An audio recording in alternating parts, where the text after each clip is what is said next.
It's been a couple years since Belgius dropped, but we finally have a new guild boss. We have Canopus. We're going to talk about how we can get 9k on Hell mode. So, the team comp, we are only running 3 units. We have Lance, Red Helbram, and LR King because the first mission is having 3 or fewer allies alive. Make sure you can hit 200k or more damage. So, that's how we're going to be able to do that. We're not going to be able to do the second one because the comp doesn't actually have a pierce skill. The third one, applying a defense or attack buff, that happens after the boss cleanses a Petrify, which you do have 2 Petrify units here, but asking for 4 Petrifies is probably a little bit of a stretch, unless it's push weak. So these first 3 missions are going to be repeatables, and then these are going to be your one-time clears all the way down to the bottom. The ones that we really want to keep in mind, however, is going to be Petrifying twice to remove a stance, which we'll cover. Removing 50 debuffs with the Purify, which we'll cover, and that'll also go in tandem with applying 30 or more corrosion effects on allies.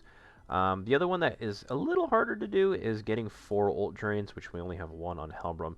His ult drain kind of gets patience on phase 2, so it's a lot of cards to ask for on phase 1, but we'll see what we can do here. Lancelot is going to have attack gear. This is going to help make sure that he hits that 200k mark, even if he has, I want to say 0, maybe only 1 stack of his piercing arrow, and then Helbram and King are going to have HP defense. Those are going to be their links. The card set is going to be a guild boss set, number 44. This is going to increase their basic stats, decrease damage taken. Because we have Lancelot, however, you could also run, I think, number 53, because this is also a basic stat buffer, and then this is going to increase Lance's attack a little bit, which isn't too bad. Now, if your attack isn't high enough to hit the 200k mark, consistently, you can run attack food, but mine is, so we're going to run HP food because that is the standard for more points, more HP. So that's going to be your setup. We'll go ahead and jump into it. Alright, so we are on turn 1. First thing you're going to see, right, LR King passive is going to rank himself up. I'm going to use the Helbram Drain. Will be 1 out of 4 for the Drain. And if we hit with the AoE, right, we have 1 stack of Piercing Light because of Helbram. We're going to get the double tick, 200k. Single target's already pretty strong, so we're going to get 200k twice. So that's pretty good. We're looking to get some cleanse merges. That's kind of optional. Base rank 1 cleanse is fine.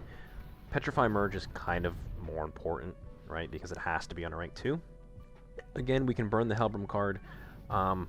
We have 1/2 of another Petrify, so I'm just going to kind of hold there, and we pull a cleanse, which is pretty nice. So on the second turn, you're going to start seeing the corrosion stacks come down. So that's 10 per, and the counter comes up. So this is where we need the Petrify. We're going to cleanse the corrosion because it will kill. We're going to Petrify to stance break, and that is how he gets the attack or defense buffs. Phase 1 it's defense, phase 2 it's attack. So if you do the Petrify 4 times, you can get that mission. But like I said before, it's a little bit of a struggle. Not really worried about doing that on off week. So what we want to do is stall out for another set of corrosion. So we can do that one more time. We got some cards to burn. We got a merge on the King Petrify. And we're going to put the King Cleanse on the left here. In case we get a merge, we get a free heal. We did not get one. We do have another Helbram Dissolve. So we will be 2 out of 4 there, if we get lucky. Now it looks like the corrosion stacks went down onto Helbram. And there's another stance. So we're going to do the same thing. We're going to cleanse everything off. We're going to Petrify him. And then we could attack with Lance, because now we're ready to go to phase 2. This is all we needed. We get our 20 stack cleanses, and we can move on. Now, if you don't kill on this turn, totally fine, because you get 10 turns to work with, and I think I'm pushing for either an 8 or a 9 turn clear, so you do have a turn or 2 to stall with. Now, I see we have another Helbram, 2 Helbram cleanses. So we're going to attack with the King ults, because we get the attack-related buff. Oh, okay. Helbram is not training on phase 2 with an attack-related buff. Very unfortunate. Yeah, that sucks. Oh well. What we're kind of hoping here for is a cleanse, which we got. Ideally, it should be a heal, so that we can cleanse, or sorry, so that we can heal all the way back up to full. Because I think some of the missions require you to be at like 80 or 90% HP. But we need to stall out one more turn, because then he'll do the corrosion stacks again. This full stack of 30.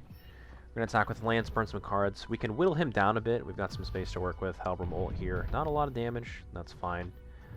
Now, because Lance has the most missing amount of HP, I believe this is how his stun works. He was going to stun, you know, the lowest HP person. And so, if that's King, you're cucked because then you can't cleanse. So we can cleanse the stun, and we can cleanse 30 stacks of corrosions.